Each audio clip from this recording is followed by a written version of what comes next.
Subscribe करें अपने YouTube channel लानामोट medicine को और बेल आइकन दबाएं लेटेस्ट नोटिफिकेशन पाने के लिए। वेलकम फ्रेंड्स, सुस्वागतम दोस्तों। आज के इस वीडियो में हम मानसिक विकार को ठीक करने वाली एक दवा के बारे में जानेंगे, जिसका प्रयोग कई बार सामान्य बीमारियों को ठीक करने के लिए भी लिया जाता है। वह दवा है एमीसल्प्राइड टेबलेट। हम जानेंगे यह दवा क्या है, क्या नाम से मेडिकल स्टोर पर मिल जाती है, किन किन मानसिक बीमारियों में तथा किन किन सामान्य स्थितियों में इसे दिया जाता है, इसको लेने पर क्या साइड इफेक्ट्स हो सकते हैं तथा कितनी मात्रा में यह दवा मरीज में दी जाती है। तो ज़्यादा इंतजार किए बगैर बढ़ते हैं वीडियो में आगे और जानते हैं पूरी जानकारी।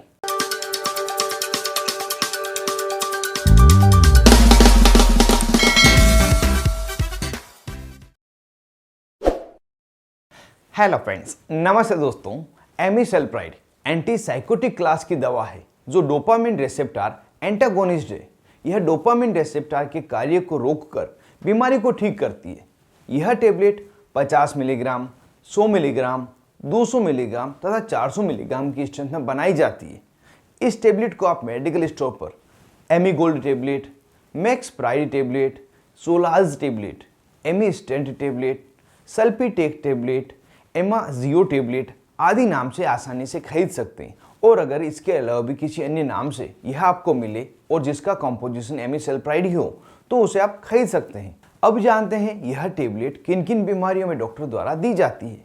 तो इस टेबलेट का प्रयोग मुख्य रूप से सिजोफ्रेनिया, एक्यूट साइकोटिक एपिसोड्स तथा डिप्रेशन, इन सभी के इलाज में किया जाता है।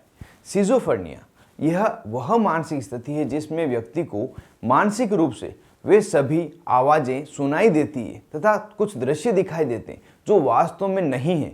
वह एक भ्रम की स्थिति में जीता है। यह अच्छे या बुरे हो सकते हैं जो किसी पुरानी घटना पर आधारित होते हैं। एक्यूट साइकोटिक एपिसोड्स यह भी एक प्रकार की मानसिक स्थिति है जिसमें व्यक्ति वास्तविकता तथा भ्रम में अंतर नहीं कर पाता, जिससे हर वक्त वह परेशान रहता है, नींद नहीं ले पाता, ऑफ मूड में रहता है। डिप्रेशन यह एक मूड डिसऑर्डर है जिसमें व्यक्ति लो मूड में रहता है, खुद को उदास महसूस करता है, उसके पसंदीदा कार्य में भी उसका मन नहीं लगता, साथ ही व्यक्ति को सोने में, याद रखने में कठिनाई होती है, ढंग से भूख नहीं लगती और नींद भी कम आती है। इन सभी स्थितियों को ठीक करने के लिए यह दवा डॉक्टर द्वारा दी जाती है। इसके अलावा कुछ स्थितियां हैं जिसमें यह दवा प्रयोग ली जाती है। वह है ऑपरेशन के बाद पोस्ट ऑपरेटिव नोजिया वोमिटिंग को रोकने के लिए, जिसे हम उल्टी तथा मतली कहते हैं। तो इस स्थिति में भी इसका प्रयोग लिया जाता है और यह कुछ यूजेस थे जिसमें एमीसल्प्राइड का प्रयोग लिया जाता है। अब जान लेते हैं इस टेबलेट को लेने पर मरीज में क्या क्या साइड इफेक्ट दिखाई देते हैं।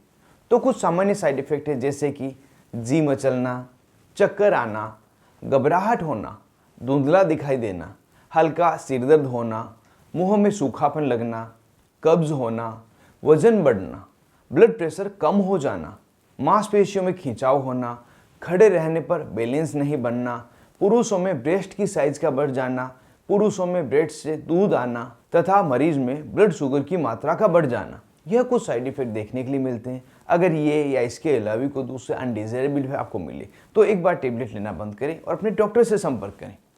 अब यदि यहाँ जाने यह दवा कितनी मात्रा में दी जाती है, तो इस दवा को एडल्ट में 50 मिलीग्राम से लगाकर 800 मिलीग्राम प्रतिदिन तक दिया जाता है।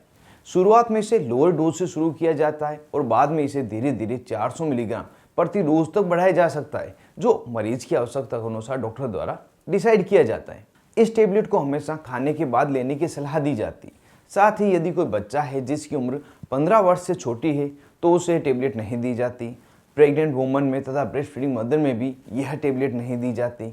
साथ ही अगर कोई मरीज है जिसको ब्लड में पोटेशियम का लेवल कम है, ब्लड क्लॉट से जुड़ी हुई कुछ दवाइयाँ उनको चल रही है, हार्ट की डिजीज़ उन्हें है, किडनी फेलियर या लीवर फेलियर की समस्या है, फैमिली में किसी को ब्रेस्ट कैंसर या कैंसर की हिस्ट्री है, सोते समय ब्लड प्रेशर अचानक से कम हो जा रहा हो, व्यक्ति को पार्किंसन नाम की डिजीज़ हो, मिर्गी के दौरे मरीज को पड़ रहे हों या डायबिटीज़ की बीमारी हो, तो इन मरीजों में यह दवा सामान्यतः नहीं दी जाती और अगर आवश्यकता हो तो सभी रिस्क को कैलकुलेट करके इन्हें दिया जाता है। इसी कारण से यदि किसी भी प्रकार की दवा आपको पहले से चल रही है, कोई बीमारी आपको है, तो उसके बारे में डॉक्टर को जरूर से बताएं, जिससे कि आवश्यक होने पर ही आपको ये दवा दी जा सके। इस तरह से आज के इस वीडियो में हमने एमिसल्प्राइड टेबलेट के बारे में पूरी जानकारी जानी। आज के इस वीडियो में बस इतना ही। मिलते हैं किसी नए वीडियो में नई दवा नए टॉपिक के साथ में। तब तक के लिए स्वस्थ रहें और मस्त रहें।